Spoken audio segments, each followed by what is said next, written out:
When I'm speaking, my brain's sending neurological activity to control my vocal cords. And it's that activity that we pick up, and we're able to process it and translate it into speech. And so one of the applications that we're developing is what we call voiceless communication. So it's the idea that essentially, take for example when you're talking on a cell phone, why do all the people around you need to hear your conversation? With this technology, we can enable people to speak silently and not miss important calls. So we'll give you an example of that. So this will take a second here. Okay, should I pick up this phone? Yeah. So what we're going to do is place one of the first voiceless cell phone conversation. There we go. Nice ringtone.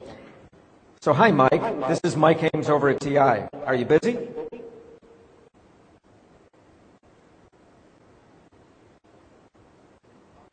I'm kind of in the middle of something. Oh, I just had a quick question for you. So I can talk both verbally and also silently to answer his question. Are you available to meet with members of the press afterwards?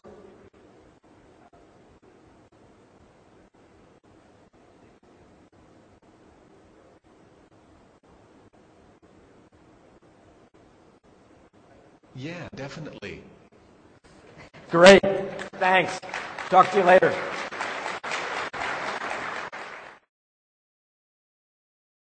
The performance that we're able to achieve at this moment is similar to the early days of speech recognition. So those were days when there was very close set, but there were a number of applications that you could do. So one of the applications that we're developing, that we're launching at the end of this year, is a communication device for people with ALS, or Lou Gehrig's disease, in order to communicate. So now, although the communication and speech that we can offer is limited, it still adds a huge amount of value.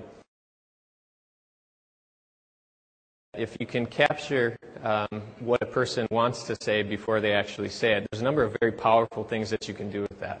And one of them that we're developing is kind of its usage scenario, what we describe as the smartest man in the room. So essentially with the audio device, what we do is we'd capture the activity that a person wants to say and translate that into speech and use that speech to query search engines. So imagine you're walking down the street and you want to know where the local bus station is. And so you just essentially think it, or a little bit more than that, and the device captures the activity and translates that up to the internet, gets the answer and speaks it back down to you. So what that means for people is that we can augment human intelligence by using all of the collected knowledge that's held on the internet.